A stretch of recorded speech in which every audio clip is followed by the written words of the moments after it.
You can rest assured of your child's excellent performance when you register your child with Janan Schools, Bombo Kalule Campus, and Kabalagala. Due to their firm educational background, we have the best facilities in both arts and sciences, fully updated to the latest sector standards, right from Senior 1 to Senior 6, in an environment that offers a chance to apply practical skills in all fields. That include a computer lab, introducing our students to the tech world, a well-organized science laboratory, a fully stocked library with all the essential books a student may need, a model farm to equip students with all the basic knowledge in agriculture, plus extra vocational skills. We promote co-curricular activities in sports like badminton, table tennis, basketball, volleyball, chess, and many more other activities. Register your child today at both campuses in Bombo Kalule and Kabalagala campus. For more information, contact us on the numbers below.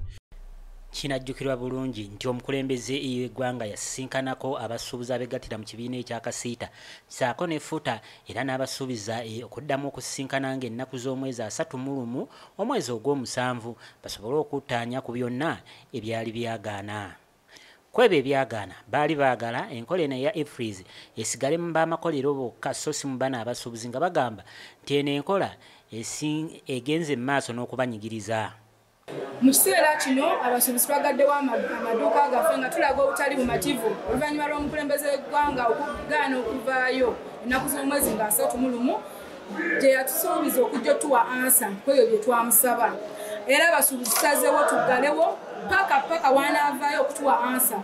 Gavumenti URA ddala ne minisita wa Kampala akome ku nsonga gy'abadde awa ey'okubala tubalasi ng'agamba agenda kussaawo bayinvesita bajje ku nguudo batunde ebintu byetunda ku maduuka. Ey'ensonga mbi nnyo ate y'ensonga eyongera okukuma bannansi muliro kuteekawo mbeera ndala nnyo embeera enfu. Era ffe kye tukkiriza nti ate Kololo si kyekifo kyokka mu Uganda abantu basobola okutuula Namboole waali Nakivubo waali n'ebifo ebirala.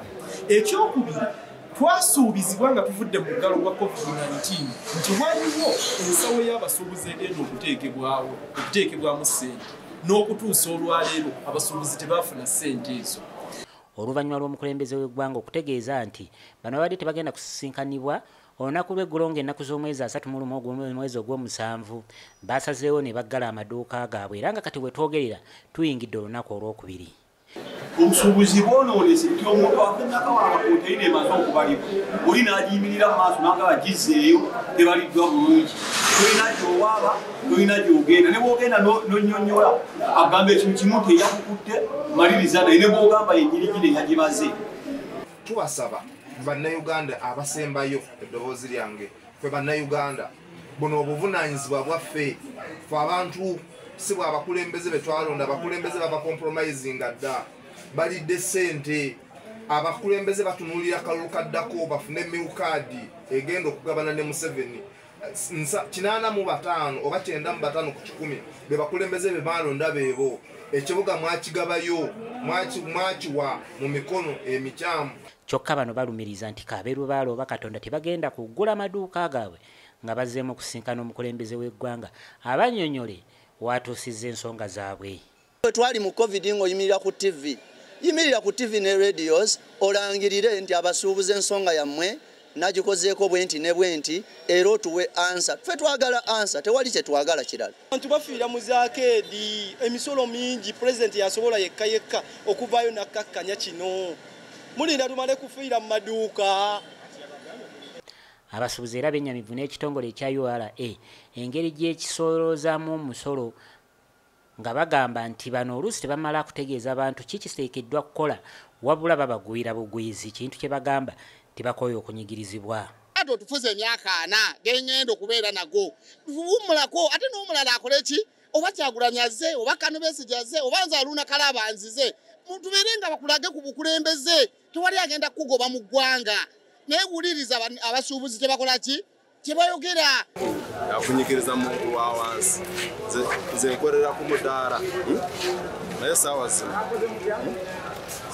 zino ebintu biri waggulu kye tubadde tutunda ttaano kati kya mutwalo. Abakulembeze baabwe bwe twogeddeeko nabo bagamba nti bo bagendera ku nkola ey'abasuubuzi se basalawo era bwe baliyagala okugulawo amaduuka gaabwe ekyo kigenda kuba nga kivudde eri mukulembeze w'eggwanga ng'amaze okusalawo.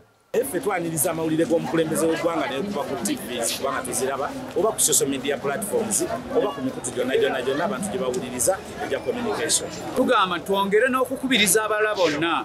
Oluusi tutegeera mpola, oluusi omulala ayinza okuba teyabitegedde, n'obuduuka bw'oku kyalo bwonna tubeere nga wonna waggalwa bizinesi zibeere wansi, ffe ge maanyi gaffe. Mu kibuga wakati e Kampala abasuubuzi abamu bo bagguddewo amaduuka gaabwe ate abalala abasinga gabadde maggale. Olwo nno nga bo abatembeeyi bagenda mu maaso n'okwegiriisa nga batundira ku makubo balabe ki ekiddako.